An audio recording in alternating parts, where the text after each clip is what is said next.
시청자 여러분 안녕하십니까? 한마디 말로 사람을 감동시키고 세상을 변화시키는 KBC 시사 토크쇼 촌철살인입니다.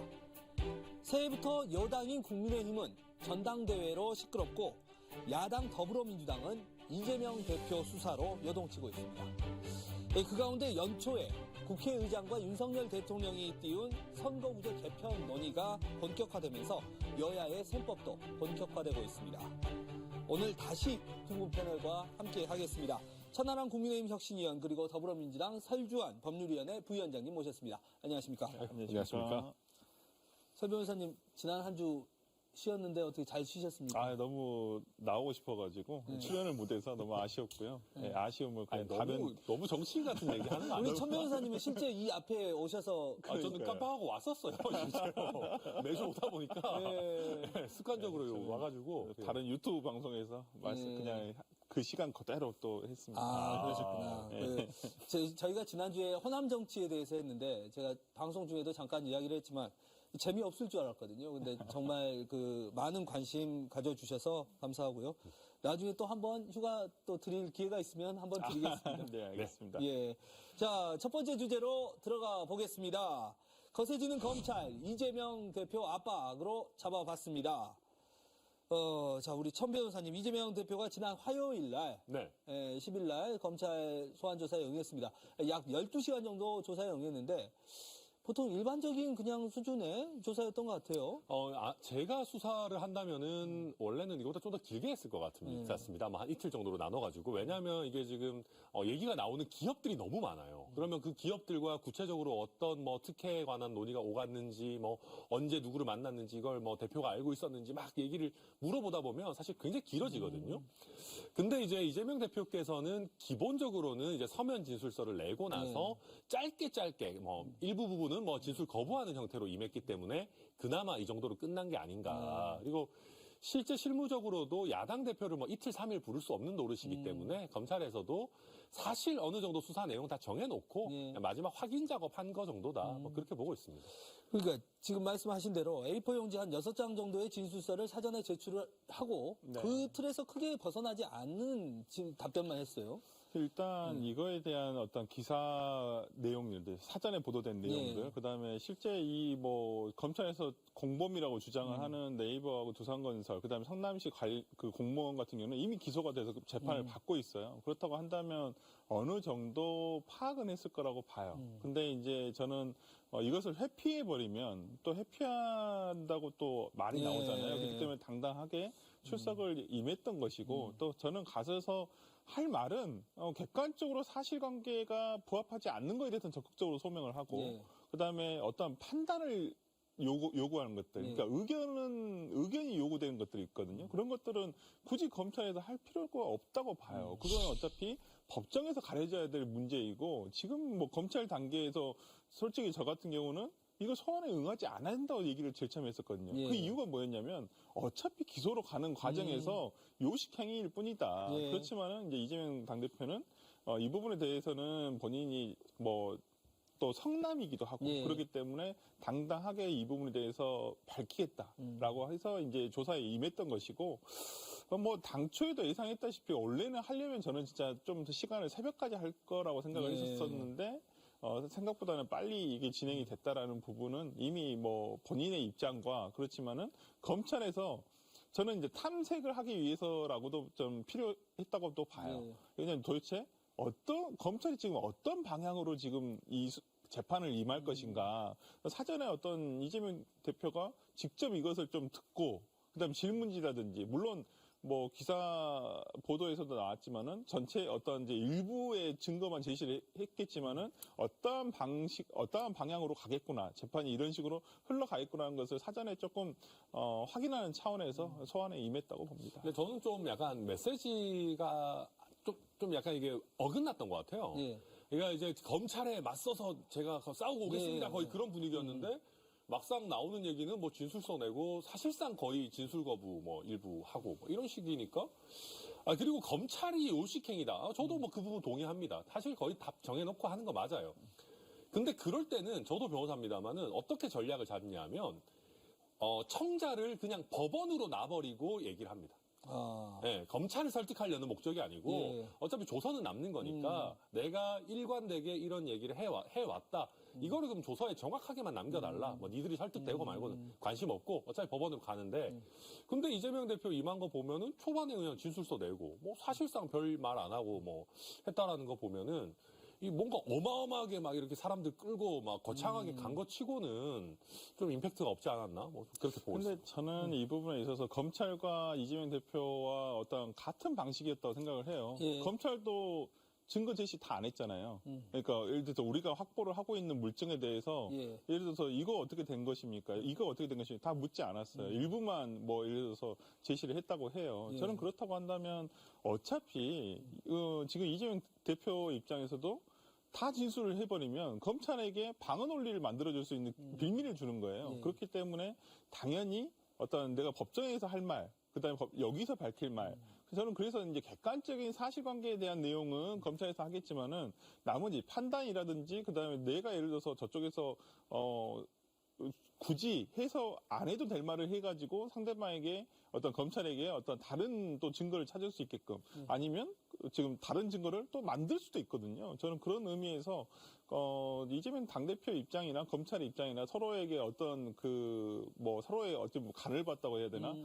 법정 재판을 앞두고 어떤 사전에 룰미팅 정도의 어떤 형식이 아니었을까라는 생각이 들고 한 가지 조금 더 이번 검찰 조사 이후에 언론에서 나오고 있는 어떤 태도, 어떤 보도 내용 이런 것들 상당히 문제가 있다고 보입니다. 그래요? 실시간으로 거의 검찰 측의 관계자의 말을 빌려서 이러이러한 대답을 했었다, 진술을 했었다. 예. 너무나도 이건 부적절하다고 보이거든요. 이거 꼭 이재명 당대표에 대한 수사뿐만 아니라 이런 수사에 있어서 이런 식으로 보도를 해버리면 그러면 누가 가겠습니까? 아니 내가 뭐 이런 식으로 했다더라. 이것을 어떤 걸 제시했더니 당황하더라. 이런 내용은 같이 앉아있지 않으면 모르는 내용들이에요. 근데 그런 것들을 언론을 통해서 보낸다고요? 저는 정말 그렇죠. 부적절한 핫한 사건이라서 뭐 그런 거는 있겠지만은 그런 거는 사실 좀 안 좋죠. 뭐 저도 언젠가 수사받을 수도 있는데 예, 아니 뭐 근데 크게 나쁜 짓 하고 살지는 이게 않습니다만. 사실 어떤 프로세스냐면 저희도 이제 취재를 해보면 주요 인사가 들어가면 언론 대응을 좀 해주잖아요. 네. 언제 들어갔고 언제쯤 나옵니다. 지금 현재 마지막 확인 그렇죠. 중입니다. 2시간 후에 나옵니다. 그리고 지금부터는 이제 식사 들어갔습니다. 이런 것들을 조금씩 알려주거든요. 네. 아마 근데 그게 좀 과했던 것 같아요. 그렇죠. 이번에. 네. 이번에 과해가지고 답변까지도 다 이렇게 알려주는 경우는 많이 그러니까 없는데. 어떻게 답변을 했다더라 이런 내용은 그죠. 그거는 나오면 안 되죠, 나와서는 되지는 않은 내용인데 저는 그런 보도의 형태라든지 이런 것들은 검찰 측이 잘못한 것 같아요. 물론 언론은 당연히 취재를 하죠. 예. 무조건 물어볼 수 있고 궁금해하니까. 근데 검찰에서 그런 식으로 말을 흘린다는 것은 이게 피의사실 공표보다 더 심한 거거든요. 이건 몰아가기거든요. 예. 저는 부적절하다고 보입니다. 이 사건 자체로 조금 더 들어가 봤으면 좋겠어요. 두 분 다 변호사시고 특히 천 변호사님 이 사건 많이 보셨을 텐데 엄청 많이 봤죠. 이 성남 FC라는 성남시장이 네. 성남 FC에 후원금을 유치하는 거 그건 너무 자연스러운 일이고 네. 또 경찰 입장에서도 한번 수사를 했는데 무혐의 나왔잖아요. 네. 근데 검찰이 다시 가져온 것은 민주당에서 이야기하는 것처럼 너무 무리한 수사 아니냐. 이거에 대해서 어떻게 생각하십니까? 그러니까 이재명 대표가 알고 보니까 하수였던 거죠.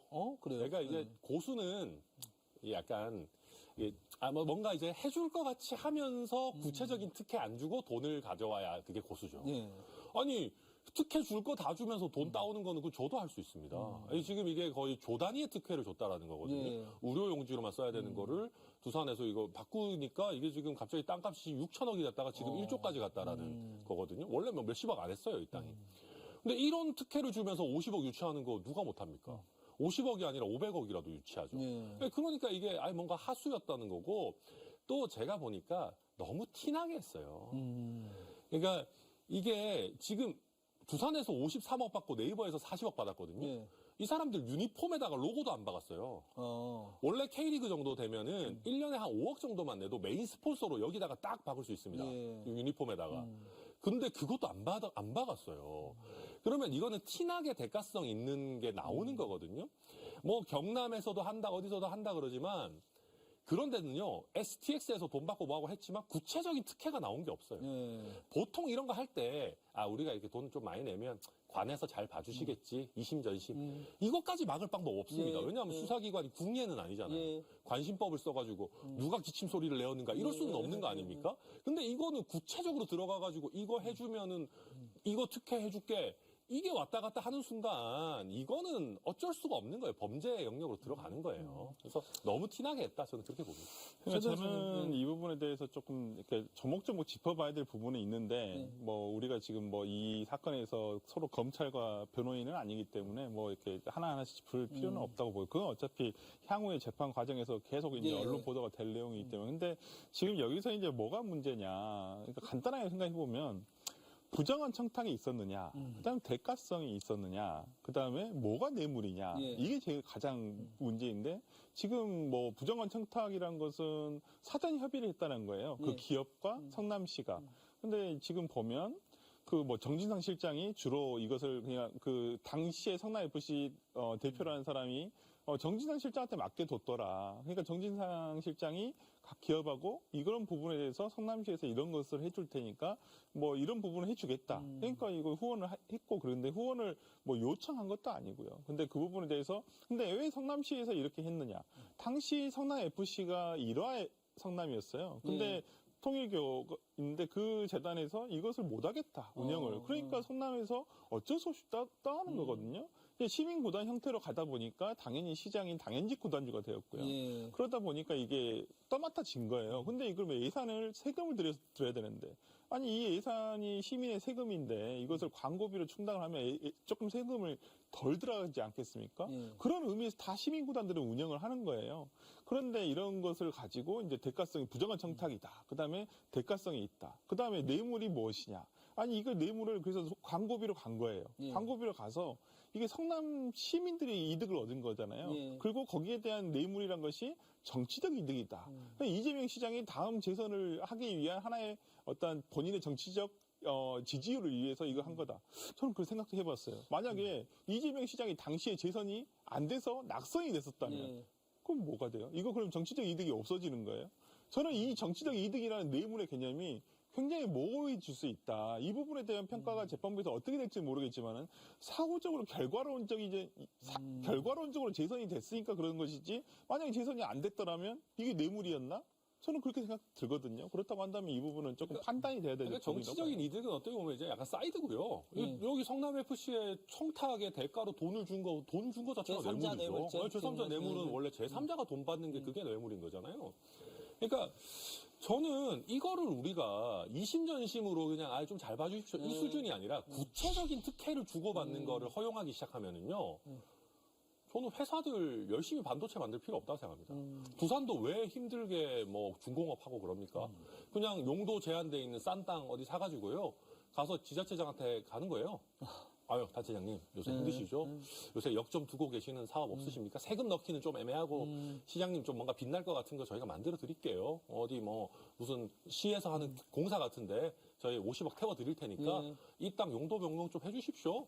시장님 좋지? 우리 그러면 세금도 아끼고, 나도 우리 시민들한테 좋은 뭐, 이런 거 하고, 서비스 제공하고, 우리 시원시원하게 민원 해결해 드릴게요. 이거 해서 땅값 100배, 200배 뻥튀기 되면은, 우리나라 기업들요 영업 활동 안 해도 됩니다.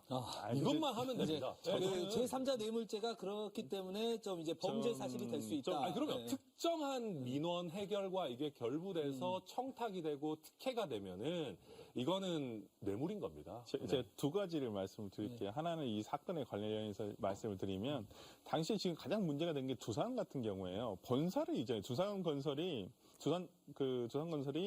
당시에 용지가 병원 용지로 일단 돼 있던 땅이 한 20년 동안 그냥 이게 안 됐던 거예요. 공사가 진행이 안 됐던 것인데 그게 이제 본사가 이전을 하잖아요. 아니 그러면 어느 지자체장이나 기업의 본사가 이전을 한다고 하면 당연히 반기죠. 왜? 세수가 늘어나요. 다 우리나라 지금 국세는 그 본사 기준이에요. 지금 광주에 예를 들어서 현대자동차라든지 뭐 기아차가 있다고 치더라도 예를 들어서 공장에서 나오는 매출에 대한 그 국세는 본사가 있는 곳으로 가는 거예요. 기아차의 본사가 있는 곳으로. 그렇다고 한다면, 아니, 본사가 자기 도시로 오겠다는데, 그걸 막을 그 지자체장이 어디 있습니까? 그리고 지금 그 부동산 가격 상승에 대해서 얘기를 하시는데 당시에는 그 정도 싼 땅이었어요. 당연히 이게 바뀌면 올라는 가겠죠. 그렇지만 부동산이 이렇게 폭등될지 몰랐던 거예요. 그렇지. 그걸 지금에 와서 가치로. 그러니까 지금 이 사건들이 다 보면 결과론적인 일을 가지고 되짚어서 가서 지금 야 이거는 이렇게 됐는데 당연히 위법이 있는 거 아니야? 대장동도 마찬가지예요.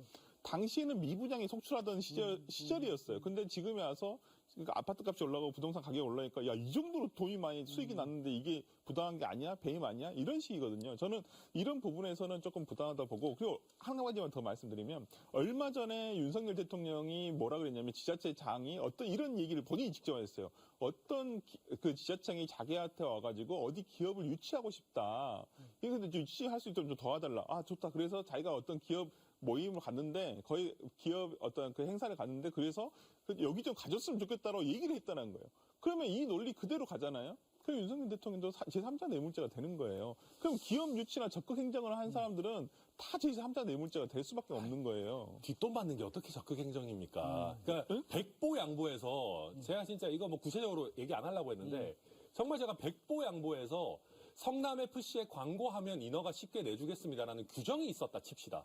저는 그러면은 인정하겠어요. 그러니까 무슨 얘기냐면 이게 우리가 기업 유치나 적극 행정 같이 어떤 합법적인 행위냐 아니면 위법이냐 가르는 기준은 뭐냐 하면은 누구에게나 공정하게 열려 있는 기회냐 아니면 물밑에서 주고받은 특혜냐 이거예요. 근데 이거는 지금 뭐 어떤 단체장이나 대통령이 기업 유치하고 거기 하면 세금 혜택 주고 땅 뭐 또 싸게 주고 이런 거는 규정에 따라서 누가 기업 유치를 하더라도 공정하게 주는 기회입니다. 근데 이게 여기까지 하시죠. 예, 물밑에서 저희가 이거는 이렇게 되다 보면 네. 저희가 지금 이 재판하고 있는 게 아닌데 지금 그러니까요. 시청자들이 네. 판사가 되고 있고 점점 이 양측에서 맞는 나오신 것 같아요. 말씀입니다. 너무 사건으로 들어갔더니 너무 깊게 들어갔네요. 예, 그러니까. 네. 그럼 마지막으로 네. 이 성남FC 사건은 이제 어떻게 좀 민주당 내에서 보고 있나요? 앞으로 뭐 구속영장을 청구를 할 거로 보고 계시나요? 구속영장에 대한 기사가 나오고는 있습니다만은 모르겠습니다. 지금 영장 이걸 가지고 영장 청구한다는 건 저는 좀 무리하다고 봐요. 검찰이 이건 해석의 문제예요. 이미 예. 벌어진 다 기초 사실이 있고 증거들이 있다고 선 치면 저는 이건 재판부에서 이 부분에 대해서 어떻게 판단하느냐의 문제만 남기 때문에 저는 구속이 필요할까? 근데 또 일각에서는 이렇게 얘기하시죠. 지금 정지상 실장하고 김용 부원장 같은 경우는 뇌물 받은 액수가 1억 정도예요. 예. 근데 구속이 됐잖아요. 예. 근데 지금 여기를 제3자 뇌물이 180억이에요. 예. 그럼 180억 사건에서 구속영장 청구 안 하는 것도 무리가 그리고 있지 또 않느냐라는 얘기도 일각에서는 있어요. 또 검찰에서 구속영장을 네. 신청을 하고 청구를 하고 그러고 난 다음에 민주당이 그걸 방탄하는 모습을 좀 보여주는 그렇죠. 계속 이런 그런 모습으로 가지 영향도 않을까. 있지 않을까. 그걸 오히려 바라고 그런 것은 아닌가라는 생각도 듭니다. 그리고 또 다른 네. 그때 이재명 대표가 조사를 받은 그날 쌍방울 전 회장이 태국에서 검거가 됐습니다. 뭐 이재명 대표와 쌍방울은 진짜 뭔가 인연이 있나 봅니다. 이 쌍방울 전 회장이 검거된 것이 이 대장동 김만배 못지않은 키맨이 잡혔다 이렇게 보더라고요. 왜 그런 건가요? 이게 이제 쌍방울이라는 기업 자체가 굉장히 많은 이권에 연루가 되어 있고 예. 특히 이재명 대표와 가까운 분들과 쌍방울과의 사이가 매우 돈독. 뭐 평화부지사라든지 네, 경기도지사. 그래서 경기도에서 하는 데다가 돈도 많이 내고 그리고 이재명 대표 가까운 분들을 뭐 사회이사 이런 걸로도 예. 많이 하고 뭐 이화영 그분한테는 뭐 법인카드도 주고 뭐 기사도 주고 그러니까 이게 뭔가 이 정경유착의 그림이 딱 잘 그려지는 지금 예. 모습이에요. 예. 물론 이 그림 안에 들어가서 구체적으로 어떤 그림이 들어가 있을지는 좀 봐야 되겠지만 이 기업 자체가 굉장히 엉성하게 운영이 돼서 이 회장 자체도 횡령배임 혐의가 굉장히 많고 예. 또 이렇게 해서 마련된 어찌 보면은 비자금들이 과연 어떻게 사용됐을까 이게 굉장히 궁금해지는 대목이기 때문에 뭐 앞으로 핫해질 것 같습니다. 예. 사람들. 김성태 전 회장, 쌍방울 회장이 사실은 좀 입을 열기 시작하면 네. 쌍방울을 살리겠다 혹은 내 기업을 살리겠다고 입을 열기 시작하면 이거는 굉장히 이재명 대표에게 타격이 있을 것이다.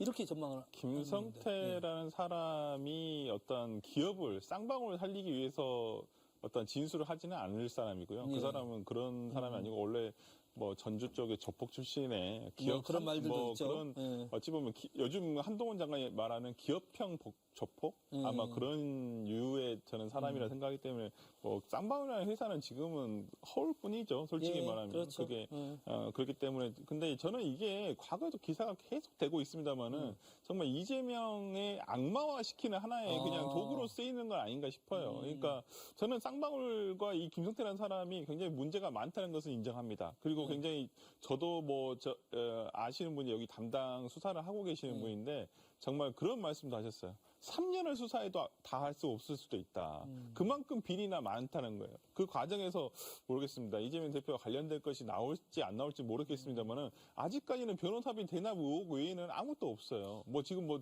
대북 송금 뭐 의혹까지도 지금 뭐 계속 연결을 시키려고 하는 것 같은데 저는 이게 이재명 대표와 아무 상관이 없음에도 불구하고 이것을 그냥 괜히 이 기사 이런 대부분의 기사들이 끝에 대부분 이재명 이름이 들어감으로써 저는 조회수 장사하는 거라고 봐요. 그렇기 때문에 실질적으로 어떤 수사가 되지도 않고 있고 안 왔고 이제까지도 그럼에도 불구하고 계속 이재명 대표 여기다 연관시키는 것은 아직까지는 저는 이재명 대표에 대한 악마화의 하나의 도구다. 근데 유유상종이죠. 유유상종. 그러니까 이재명 대표 보면 지금 이제 고난을 겪고 있는 게 본인이 뭐 정말 많이 잘못했는지 이거는 법정에서 따져봐야 되겠습니다만은 이상한 사람들이랑 손을 많이 잡았어요. 제가 보니까. 그러니까 이상한 사람들과 접촉면이 있죠. 그러니까 대장동 일당도 보니까 이게 간단한 문제는 아니에요. 뭐 하다못해 유동규만 해도 본인이 직접 발탁해가지고 정치 시작할 때부터 계속 같이 해왔던 사람이고 뭐 정진상, 김용 말할 것도 없고. 지금 쌍방울 같은 경우도 저도 이제 법 쪽에 있으니까 알잖아요. 이재명 대표 쪽 법조인들이 있어요. 그러니까 친이계 정치인만 있는 게 아니고 친이재명계 변호사들도 있거든요. 보면 그런 분들이 하나같이 쌍방울이랑 뭐가 있어요. 그래요. 거기서 뭘 해요. 사회이사를 한다거나. 네, 뭘 해요. 보면 이 사람이 여기 가 있어? 그럼 이 사람은 굉장히 가까운 사람인데? 그러니까 이게 좀 어느 정도 내막을 아는 사람들이 보면 야, 이거는 쌍방울이랑 이재명 대표랑 뭐가 있는 거는 맞다. 이게 범죄인지는 까봐야 되지만 아무튼 뭐 그래서 앞으로 그거는 수사를 해야 될 부분이죠. 제가 팩트체크 차원에서 한 가지만 말씀드리면 쌍방울에 관련된 사람은 윤석열 대통령 쪽 사람도 많습니다. 왜?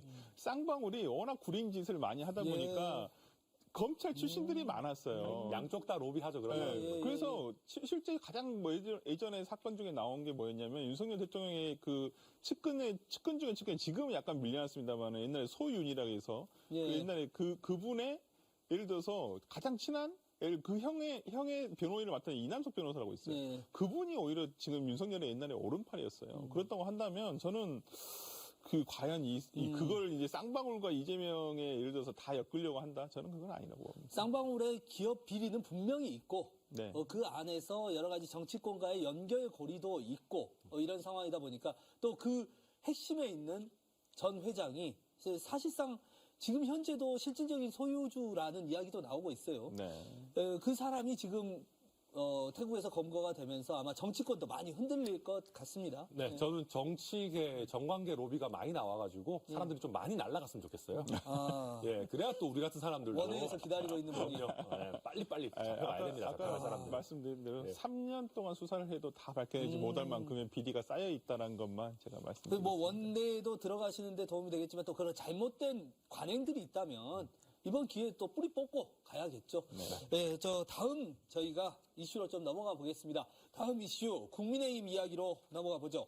국민의힘 전당대회로 여동을 치고 있습니다. 그 핵심에 지지율이 가장 높은 나경원 전 의원, 현재 저출산 고령사회위원회 부위원장을 맡고 있죠. 나 전 의원, 나 위원장. 네. 저희 KBC에 한번 출연을 해서 마음을 굳혀가는 중. 그랬죠. 하고. 여의도 초대석 나와가지고. 근데 그 이후에는 또 다시 농도가 좀 약해졌어요. 일단 압박이 너무 세게 들어오니까요. 이게 지금 이제 저는 이 정도 메시지는 정치권에서 욕만 안 했지 욕입니다, 이거는. 그래요? 상종 못할 사람. 애도 아니고. 자기 장사. 이거는 이제 정치권에서 이제 욕을 차마 성명으로 내지 못하기 때문에 욕 수준의 성명을 내는 거거든요. 그래서 이게 이렇게까지 할 일인가 싶기는 한데 이제 나경원 전 의원 입장에서는 이 정도로 대통령실에서 강한 반응이 나온다라고 하면 본인도 걱정이 될 수밖에 없는 거죠. 그래서 사의 표명을 했잖아요. 근데 또 한 일간지에서는 네. 윤 대통령이 나경원 부위원장에게 굉장한 애정을 갖고 있어서 사의를 이거 수용하기 어려울 것이다. 이렇게 나왔어요. 근데 그런 거는 저는 좀 일단 뭐 진위를 봐야 되겠지만 아니 누가 봐도 대통령이 뭘 얼마나 애정을 가지고 있습니까? 네. 애정이 네. 그렇게 있었으면 그렇게 센 얘기가 나왔겠어요. 그래서 사의 수용 안 한다. 너무 지저분한 것 같고요. 만약에 그렇게 간다면. 그리고 이게 엄밀히 따졌을 때 비상근직이기 때문에 이거를 사의를 안 받아준다고 해서 출마를 막을 수 있는 것도 아니에요. 예. 그래서 저는 그렇게까지 우스운 꼴로는 가지 않기를 바라는데 비주류 생활을 나경원 전 의원이 해본 적이 없습니다. 아, 그래요? 비주류도 해본 놈이라고 하면 안 되나? 네. 비주류도 해본 사람이 잘하는 거거든요. 이게 생각보다 힘든 일입니다, 이거. 예. 당장 지금 제주도 원래 갔었어야 되는데 문전박대 아니겠습니까? 예. 뭐 문전박대도 아니고 비행기 타지 마 이런 거잖아요. 예. 그럼 이걸 앞으로 굉장히 오래 기간 당할 수도 있는데 그러니까 나경원 전 의원은 이제 그게 지금 이제 계속 부담이 되는 거겠죠. 예. 네. 그래서 그런지 비주류, 사실 비주류라고 말씀하셨는데 이 비주류라는 것이 또 어떤 뭐랄까요 권력과의 각을 세우는 일이기도 하잖아요. 근데 각을 안 세우시더라고요. 윤석열 대통령의 성공을 위하여라는 계속 건배사라든지 메시지를 계속 내요. 나경원 의원이 이제까지 정치 이력을 보면 네. 한 번도 각을 세운 적이 없어요. 네. 각을 세우긴커녕 옆에 가서 항상 군불에 불 쬐고 계시죠. 항상 아. 즉 그 핵심 세력에 가셔서 네. 이제까지 뭐 이해창 대표 옛날에 그다음에 이명박 옛날엔 친 이해창 그다음에 네. 친이 친박 예. 계속 그렇게 오셨거든요. 그런데 이번에는 이렇게 자기가 아마 정치인에서 이렇게 세게 자기에게 어떤 압박감을 주는 존재는 없었을 텐데 좀 제가 봤을 때 이제 약간 당황하고 있다고 보여요. 이게 예. 그러니까 지금 계속 출마도 뭐 물어보면 뭐 답을 못 하겠다. 예. 저는 뭐 물론 작전일 수도 있어요. 이게 출마를 하실지 안 하실지 모르겠지만은 저는 개인적으로는 누구나 다 똑같이 생각하는 게 정치인이라면 여기서 출마를 해야 된다라고 얘기는 그렇죠. 하지만 네. 근데 제가 봤을 때는 그런 배포는 없으세요. 그러니까 자기가 정치인인데 여론조사 지지율 1위가 나와요. 그렇죠. 근데 출마를 못할 수가 있나요? 이게? 못하면 안 되죠. 그렇죠. 근데 그러면, 이제 말씀하셨지만 이것도 약간 깡다구가 있어야 되는 거거든요. 비주류 많이 해보셔서 아시겠어요? 아유, 저도 주류를 하고 싶어요. 싶지만, 저도 워낙에 네. 주류예요. 네. 근데 이게 쉽지 않은 문제다. 특히나 임기 초에 대통령과 각을 세우는 모양새로 가는 게 일단 부담이 된 게 또 있고요. 또 한 가지는 나경원 전 의원 같은 경우에는 당원 지지율 1위라고 하지만 그 지지층이 대부분 다 친윤 당원입니다. 그러니까 윤석열 대통령을 좋아하는 당원들이 본인의 지지층이에요. 그러면 대통령과 각을 본격적으로 세운다라고 했을 때 이 지지층이 그대로 갈 거냐, 나를. 그러니까 나한테 따라올 거냐. 아니면 이게 거의 뭐 진짜 반토막 나가지고 이도저도 아니게 될 거냐. 그거를 제 생각으로는 지금 나경원 후보 쪽에서 여론도 수집하고 가능하다면 아마 여론조사 같은 것도 돌려보고 있을 거예요. 내부적으로. 네. 예. 이제 나경원 부위원장뿐만 아니고 네. 이제 나경원 부위원장은 못 나올 것이다라고 전망을 하셨고 유승민 전 의원은 어떻게 보십니까? 그러니까 지난주 원래는 나경원 의원이 이런 일이 있기 전까지는 예. 저는 그 여의도 초대석이 시발점이었다고 생각하거든요. 예. 그때 이후에 계속 강한 프레스가 지금 주어지고 있어요. 예. 그런데 그 전까지만 해도 지금 유승민 의원이 상당히 포커스가 됐었는데 예. 지금 오히려 나경원 의원 때문에 묻혀버리셨어요. 예. 그래서 지금 유승민 의원은 한 10일 전까지만 하더라도 상당히 출마가 유력하다라는 평이 많았는데 오히려 이 기간을 지나면서 출마가 불가능한 건 아니야? 라는 얘기들이 지금 많이 돌리고 있는데 저는 그렇게 예상을 해봐요. 나경원 의원의 지지율이 높음에도 불구하고 계속 지지율이 높음에도 불구하고 30%대 그러니까 국민의힘을 지지하는 층에서의 여론조사가 높음에도 불구하고 만약에 출마를 안 한다. 저는 그렇다고 한다면 유승민 의원이 출마하실 걸로 보여요. 그 나경원 부위원장이 출마를 못하면서 그 생긴 공간을 그럼요. 유승민 전 의원이 치고 들어갈 수 있다. 예전에 30만 책임당원일 때와 지금의 80만 책임당원일 때는 약간 다르거든요. 이제 그 민주당도 마찬가지지만은 권리당원이 100만을 넘어가는 순간부터는 이게 그 민심을 어느 정도 반영이 돼요. 근데 지금 이제 국민의힘은 제가 봤을 땐 지금 정상적인 정당은 아니라고 보여요. 그러니까 민심 1위 제치고, 그다음에 그 정말 이게 당심 1위 당심 1위 안 치고, 예. 그래서 정말 옛날 전 타짜에 나오는 그 어떻게 이게 예. 우두머리가 됐냐고 하니까 예. 뭐 누구 제끼고 뭐 어떻게 저는 예. 딱 이 대사가 생각났는데 정말 민심 1위 안 돼, 당심 1위 앉아 그냥 그다음에 저기 뒤에 앉아있던 김기현이라는 주자를 데려다가 예의시킬 거야. 그러니까 야, 이게 정상적인 정당인가? 제가 정말 2주 전에도 우리가 그때 촬영하면서도 얘기를 했지만은 정말 과거로 회귀하고 있다, 예. 정당이. 예. 좀 그런 그거 생각이 암만 그래도 남의 당을 타짜에 또 비유하는 거니까. 너무 심하게 지금 비유하시는 것 같아요. 너무한 거 아닙니까, 지금? 근데 물론 비슷하게 생각하시는 것 물론 같아요. 크게 틀린 얘기는 아닌 것 같긴 합니다만은. 일단은, 그러니까 저도 기자분들한테 이런 전화를 많이 받았어요. 대통령실에서 혹시 큰 그림을 가지고 유승민에 대한 그 스포트라이트를 없애려고 나경원이랑 약속 대련하는 거 아니냐, 혹시. 그러니까요. 그런 말도 나와요. 제가 그래서 그 얘기를 듣고, 그 정도 정치 감각이 있었으면 우리가 지금 지지율 70%를 갖고 그럴 가지 수는 않을까요? 없다. 뭐 네. 이런 우스갯소리 하고 그랬는데, 저는 그래서 유승민 전 의원 입장에서는 한 두 가지 정도 포인트가, 그러니까 기회가 올 거라고 예, 봅니다. 예. 첫째 기회는 나경원 전 의원이 출마를 망설이고 지지부진할 때 한번 치고 나올 타이밍이 예. 있을 거가 있고요. 그 다음에는 말씀하신 것처럼 나경원 전 의원이 출마가 만약에 못하게 됐을 때, 예. 그 공간에서 한번 치고 나올 기회는 있을 건데, 뭐 그거를 잡냐 못 잡냐는 이제 또 본인의 몫이니까 유승민 의원도 고민이 뭐 굉장히 많은 것 예. 같더라고요. 그러니까 어찌됐든 저는 지금부터 대통령실과 친윤계가 어떻게 움직이느냐가 중요하다. 예. 나경원 전 의원한테 약간 퇴로를 열어준다면은 저는 나경원 전 의원 입장에서 퇴로를 잡고 싶은 심정인 것 같거든요. 오히려. 그래서 이게 어떻게 흘러갈지는 조금 더 봐야 될 것 같습니다. 그럼 뭐 조금씩 퇴로도 좀 열리는 것 같고요. 근데 나경원 전 의원이 바로 그 의사를 표명하진 않겠죠. 가타부타를 이야기하지는 않을 것 같고. 그렇죠? 저는 근데 네. 지지율을, 그러니까 여론조사를 설 때까지는 네. 지켜볼 것 같아요.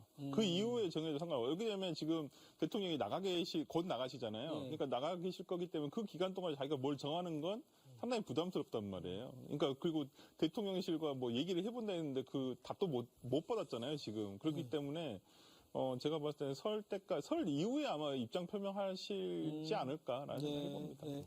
저희가 지금 안 나오실 분들 혹은 좀 밀려나신 분들도 얘기하고 있는데 김기현 의원이라든지 안철수 전 대표, 안철수 의원 같은 경우는 어떻게 보십니까? 김기현 의원이 지금 이제 최고의 수혜주죠. 예. 친윤 대표주자처럼 돼가지고 일단 저희 당심에서는 예전보다는 많이 올라왔습니다. 예. 어찌됐든 존재감이 부각되고 있고 이번에 또 선거사무소 개소식 같은 거 했는데 저는 뭐 시간이 안 맞아서 못 갔는데 간분들 얘기 들어보니까 뭐 들어가지를 못했대요. 막 인산인해여가지고 예. 뭐 갈 수가 없었다고.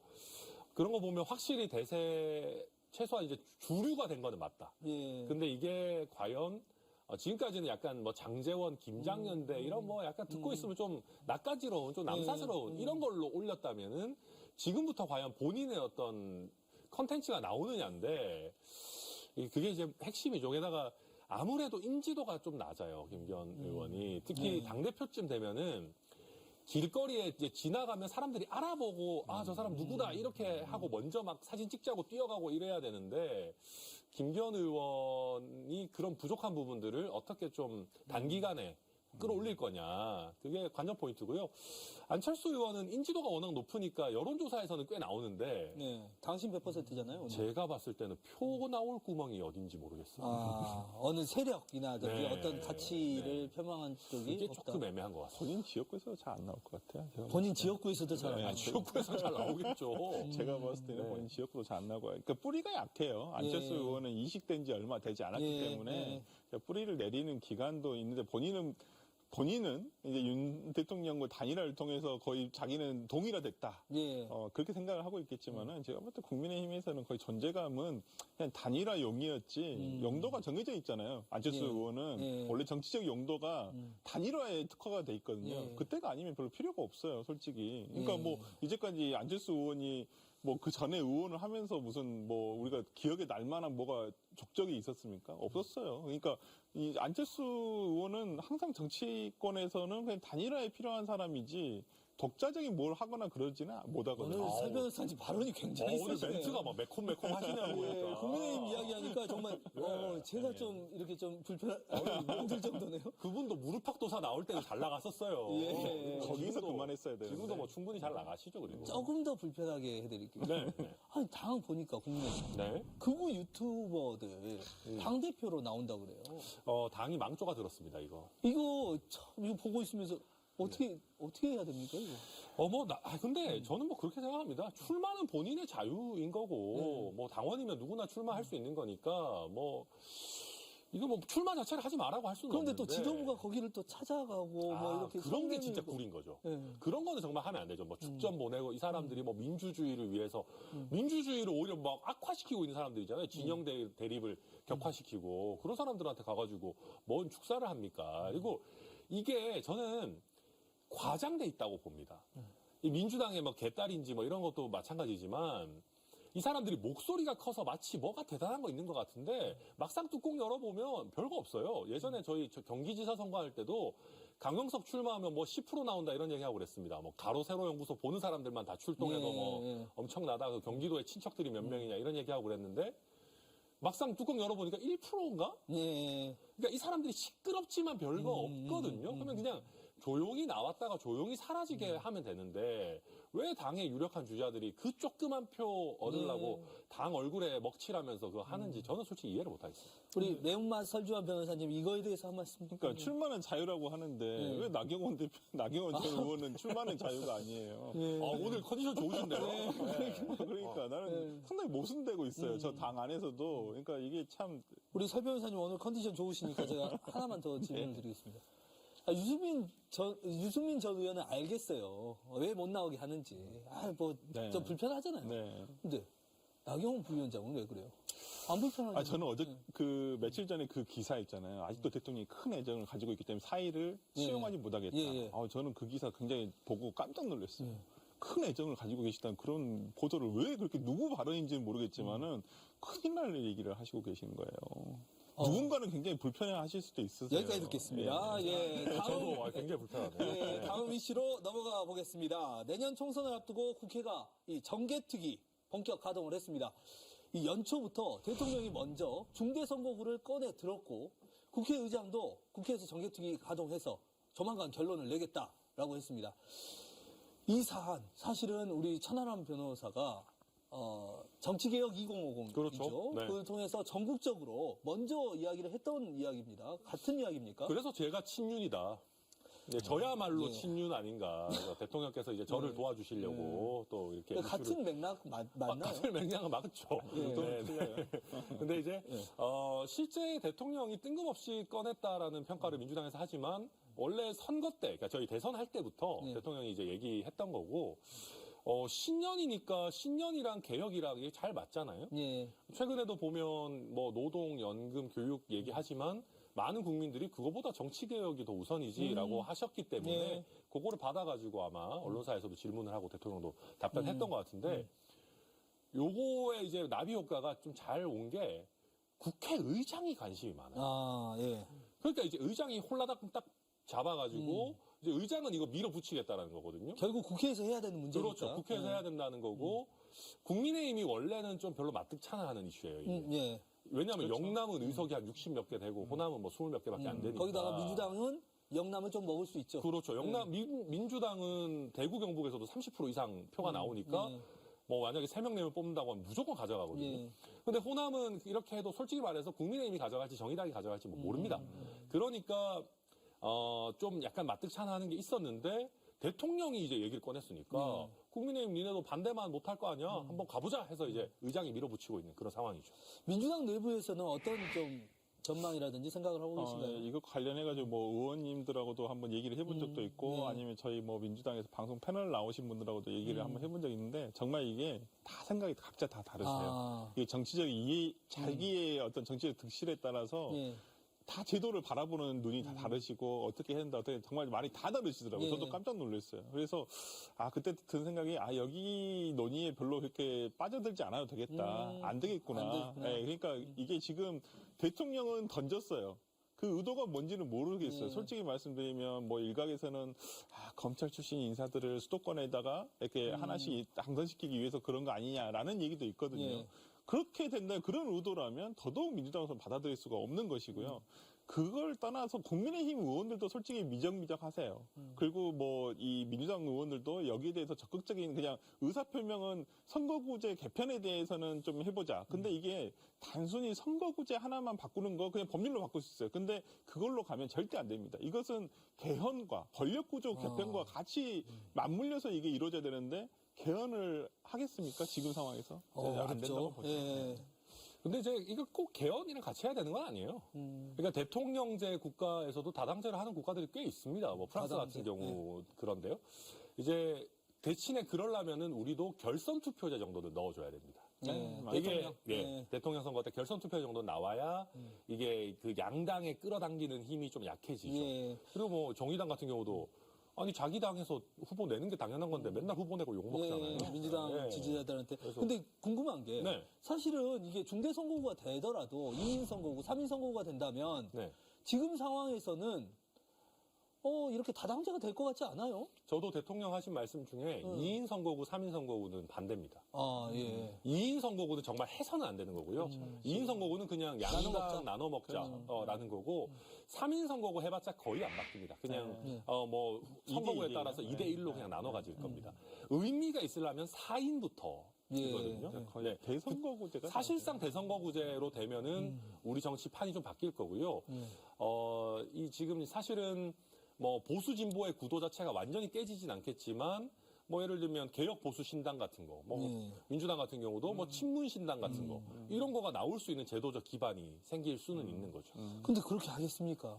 그러니까 지금 가장 급한 것은 저는 오히려 위성정당을 준연동형 어떻게 할 비례대표제의 것인가 개선. 이 부분에 대해서 지금 그게 가장 급해요. 솔직히 말하면 원래 지난번에 선거법 개정을 하면서도 이 부분에 대해서 차후적으로 위성정당을 못하게 하자라고 해서 하고 있는데 지금 이대로 가게 되잖아요. 지금 민주당으로서는 위성정당을 안 만든다 그랬었는데 국민의힘은 이 법 그대로 가게 되면 위성정당 만들 수밖에 없다. 그리고 또 결국은 민주당도 현실적으로 만들 할 수밖에 없게 돼요. 그렇게 된다면. 그러면 지난번과 똑같은 선거 제도로 똑같이 또 총선을 치러야 되는 그래서 편법적인 방법이 난무하는 어떤 선거가 될 수밖에 없어요. 저는 근데 이제 저는 위성정당 문제가 물론 중요한데 이게 비례를 어떻게 저떻게 하고 하는 거는 솔직히 사이드입니다.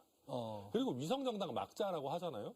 근데 이거를 막을 방법이 없어요. 예, 제도로 완전 바뀌지 않는 이상. 이 제도를 진짜 열심히 타이트하게 묶어도 어떻게 되냐면 더불어 시민당은 막을 수 있어요. 예. 열린민주당 같은 거 어떻게 막을 거예요? 저희도 마찬가지예요. 저희도 국민의힘에서 대놓고 뭘 막 만드는 거는 막을 수 있겠지만 자생적으로 생겨난. 우리 자매 정당이야 형제 정당이야 튀어나오는 거 막기 어렵거든요. 그러면 결국 본류라고 할 수 있는 지역구를 좀 흔들어주지 않으면 변화가 사실 안 생기는 거예요.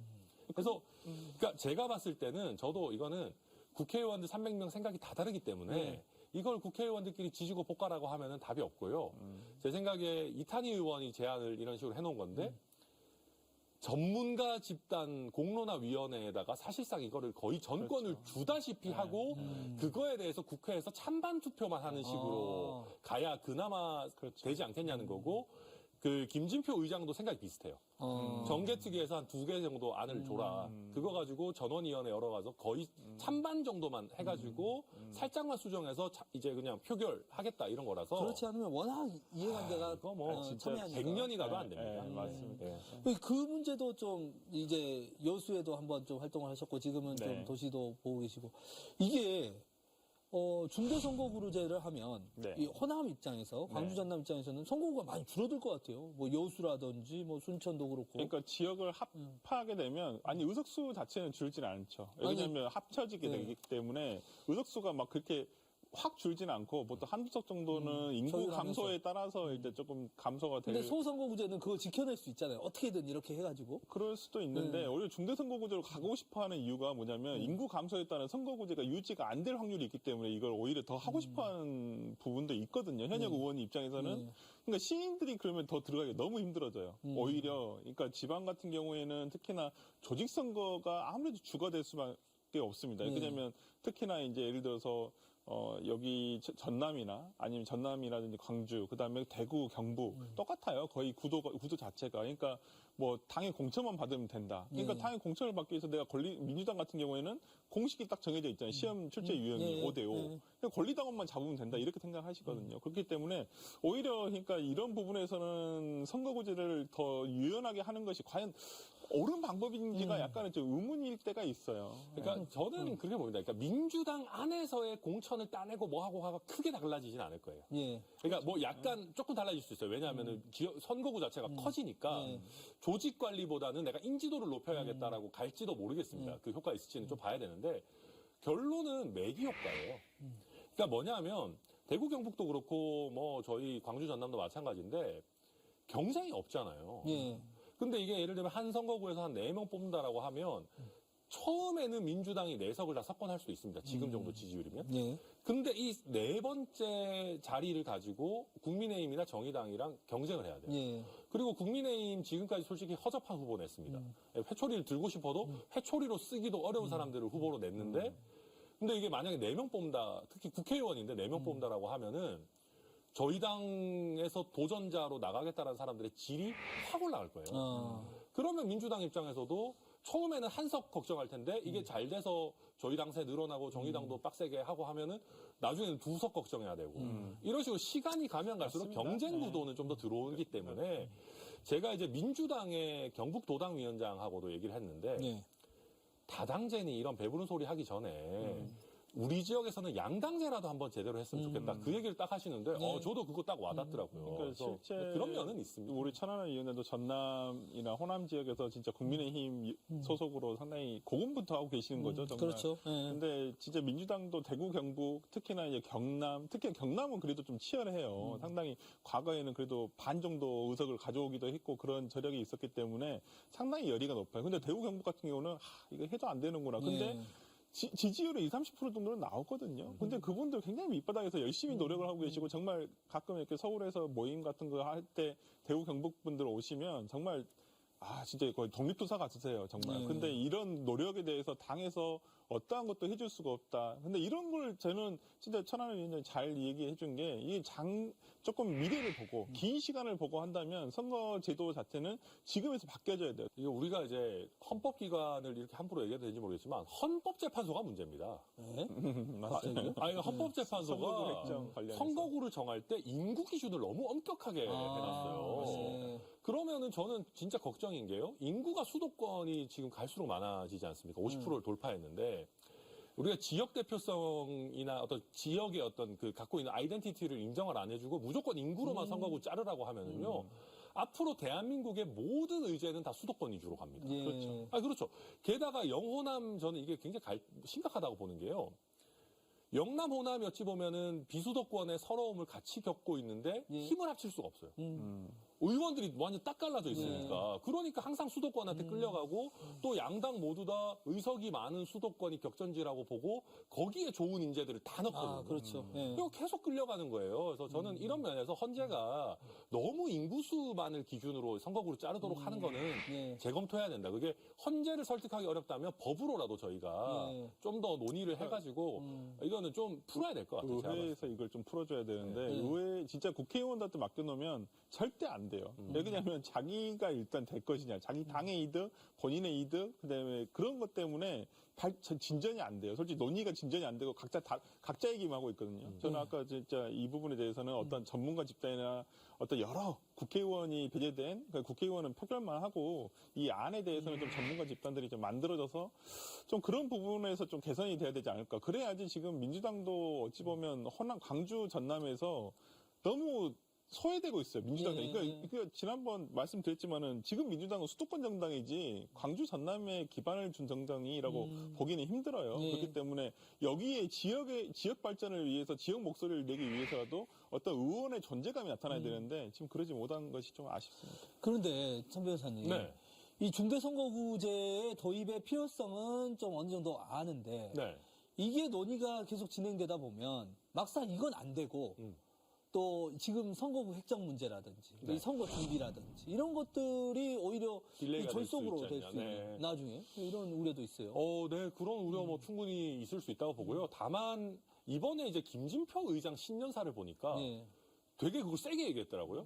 국회가 법을 지켜야 됩니다. 아, 예. 뭐 제가 지금도 문구가 기억나요. 지킬 수 없는 법은 만들지 말고 있는 법은 지켜야 됩니다. 뭐 이렇게 되게 세게 얘기를 했어요. 그 지난 시간에 촌천살에 나와서 천 변호사님이 하신 말씀 아니에요? 네, 제가 또 김진표 의장님도 저 방송을 보시는 아무튼 예. 네, 이거 뭐 그 입법부와 행정부의 이 수장들이 저를 또 좋아하시는 그러니까요. 것 같은데요. 이상한 소리는 이제 그만하고. 네. 근데 실제로 이제 김진표 의장이 그걸 본인의 레거시로 삼고 싶어 하는 것 같아요. 이렇게 선거 제도를 빨리 해서 딱 표결 아니면 그냥 선거구 획정 이런 거라도 법에서 정해진 시한을 준수해서 하겠다. 그래서 이 정도로 의지가 강하면은 뭐 현실적으로 좀 하다 보면 예를 들면 4월 약간 넘기더라도 그래도 올해 상반기 정도까지는 어찌됐든 마무리가 되지 않겠나. 그것만 해도 대성공입니다. 지난번에 총선할 때 보면은 무슨 그렇죠. 이제 선관위에서 막 연락 와서 이대로는 선거 못 치른다 막 이런 날짜까지 뭐 있었어요. 사람들 등록해야 되는데 예. 이거 선거가 어디로 가는 예. 거냐 이러고 그런 지경까지는 왠지 이번에는 안 갈 것 같다. 저는 약간 희망적으로 그래도 보고 있습니다. 아, 그것까지는 이제 좀 국회의장의 의지가 있으니까 이런 거고 다시 좀 대통령으로 좀 돌아가서 네. 그럼 대통령은 왜 신년사에서 중대선거구제를 꺼내 들었을까요? 어떻게 왜 제가 볼 때는 그렇게 의도가? 큰 철학이라든지 네. 어떤 정치 제도 개편에 대한 어떤 의지가 보이지는 않았어요. 아, 솔직히 네. 말씀드리면 던지고 난 다음에 그러면 후속적으로 이게 국민의힘에서 오히려 이 부분에 대해 더 적극적으로 나서야 되는데 아무도 적극적으로 나서지 않아요. 그냥 대통령의 말만 던지고 나니까 오히려 야권에서 민주당 쪽에서 좋은 생각이다. 야 네. 언론들은 야 이거 정말 필요하다. 아니 필요는 당연히 옛날부터 있었죠. 네. 이게